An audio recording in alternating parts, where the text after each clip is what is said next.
तो मैं 2 अगस्त को जयपुर से दिल्ली आ रही थी अपना एक शूट ख़त्म करके। तो ये घटना नियरली 11 बजे दिन में सुबह में हुई थी। तो मैं अपने कैब का वेट कर रही थी। तो मैंने एक कैब बुक किया, मैं इसे 2-3 बार कॉल किया, वो कैब वाला आंसर नहीं कर रहा था। तो वो कुछ उसका डिस्टेंस दिखा रहा था कि कुछ 4-5 मीटर की दूरी पे है। तो मैंने वेट कर लिया 4-5 मिनट के लिए। तो फिर उसके बाद फिर मैंने देखा कि एक आदमी पहले दूर खड़ा था थोड़ा सा, फिर वो धीरे धीरे मेरे पास आया, क्योंकि मैं वहाँ पे जो अंडरपास था राजीव चौक पे, वहाँ अकेली खड़ी थी। ऑल्दो वहाँ पे कई सारे लोग थे बट थोड़े डिस्टेंस पे थे और बहुत सारी गाड़ियाँ जा रही थी, कोई रुकता नहीं ऑब्वियसली। एंड वो ऑलरेडी पहले से प्रिपेयर होके आया था, मास्क लगा के, बैग आगे टांग के। फिर मैंने देखा वो पहले आगे मेरे पीछे टहल रहा है, तो मैंने इग्नोर किया। ऐसे बहुत बार हम लोग के साथ होता है, लड़कों के साथ, तो लोग आगे पीछे टहलते हैं, फिर लास्ट में आके पूछने लगते हैं, अरे आप क्या कर रहे हो, अकेले खड़े हो, कोई हेल्प, ऐसे वो इनिशिएट करते हैं। बट ऐसा उसके साथ कुछ नहीं हुआ। तो वो क्या किया, जस्ट वो मेरे सामने खड़ा हो गया। उसके बाद फिर मैंने नोटिस किया कि वो कॉन्स्टेंटली मेरे को, he was staring at me. फिर मैंने नोटिस कि उसकी पैंट ऑलरेडी खुली थी, शायद उधर से ही आया होगा। And he started masturbating in front of me and I was completely froze at the time.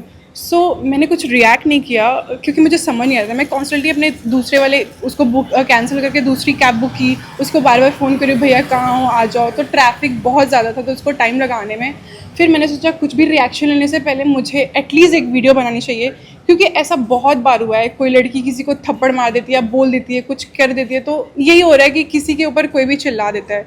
तो मैंने सोचा पहले मुझे रिकॉर्ड करना चाहिए।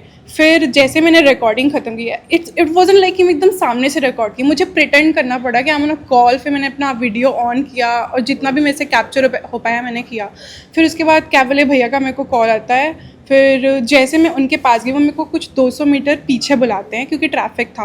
तो मैं वहाँ पे गई एंड जैसे मैंने उनको बताने के लिए किया कि, और जब मैं आगे गई तो वो मेरे लिए ऑफकोर्स खड़ा था, उसको पता था वो क्या कर रहा है। उसे ये भी पता चल गया कि मैं देख ली, फिर भी उसे कोई फ़र्क नहीं था क्योंकि मैं नहीं बोल रही थी तो उसे लग रहा था कि वो कर सकता है। तो उसके बाद जैसे मैं गई और फिर वो रोड क्रॉस किया और वो चला गया। फिर मैंने वापस आया, मैंने ट्वीट किया, मैंने पुलिस को टैग किया बट कोई रिस्पांस नहीं आया। मैंने पूरा 24 घंटे से भी ज़्यादा वेट किया। फिर नेक्स्ट डे फिर मैंने पूरा वीडियो एक्सप्लेनेशन के साथ, पिक्चर्स वीडियोस के साथ सोशल मीडिया पे पोस्ट की।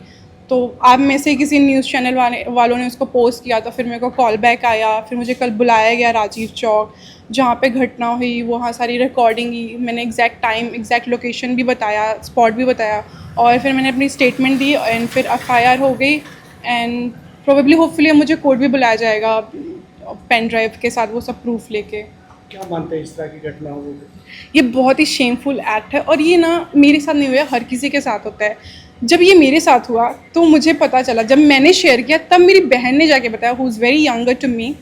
तो उसने बताया कि उसके साथ जब वो 7th-8th क्लास में थी, he was returning from a birthday party and वो 7 बजे का था एंड एक आदमी बाइक से आया एंड वो उसके सामने रुका एंड वो अपना पैंट खोल के ही ऑल्सो स्टार्टेड मास्टरबेटिंग।